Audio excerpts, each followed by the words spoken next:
Today my topic will be about the need for veterinary technicians.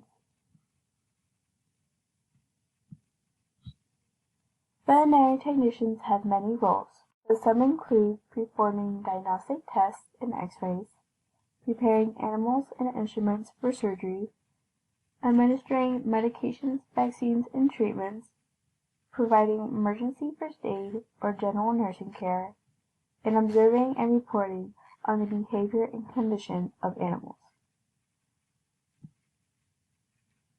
Now, some background on veterinary technicians is the U.S. Bureau of Labor Statistics projected the field to increase 16% through 2029.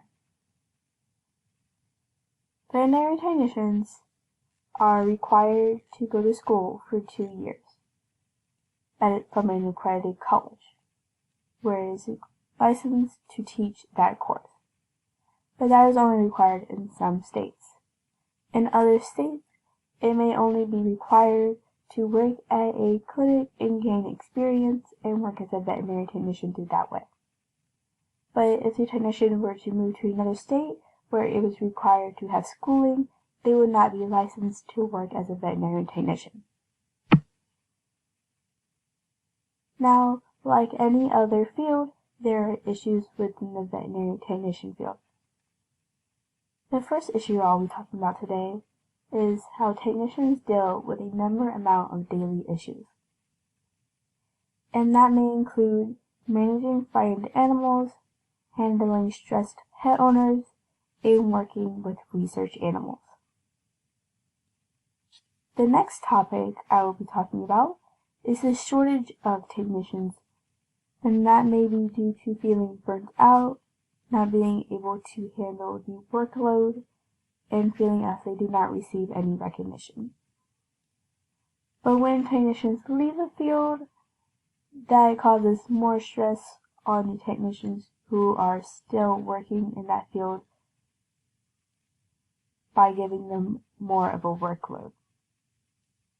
Now, the last issue I will be talking about today was discussed in a TED Talk by Melody Bowden, where she discussed the suicide rates within the veterinarian field. Now, since 2010, 10% of the veterinarians who have left the veterinarian field had committed suicide. Police officers ranking first, veterinarians ranked second highest on the rating of suicide. Now here I have a chart showing the proportionate mortality ratio of U.S. veterinarian deaths attributed to suicide.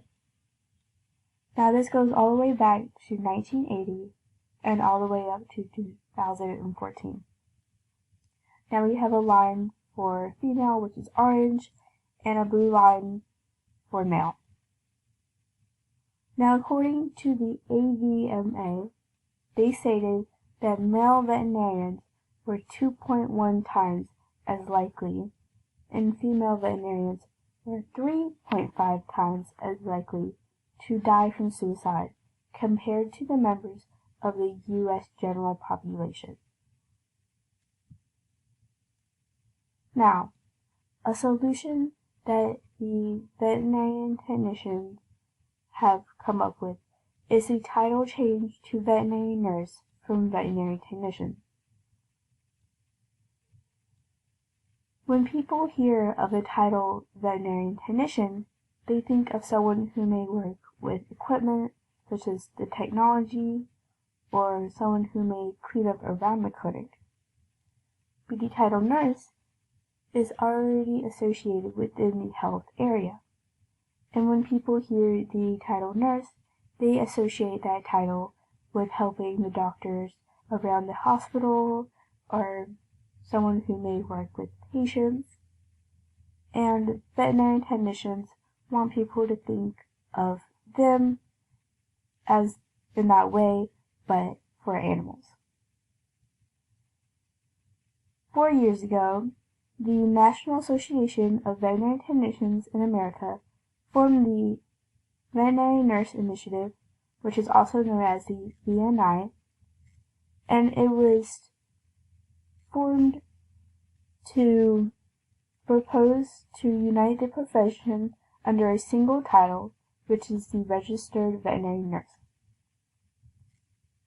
Now, the bill going through Ohio to propose the title change was introduced on February 13, 2018, but did not advance due to recess, but was then said to be likely introduced in 2019. Thank you.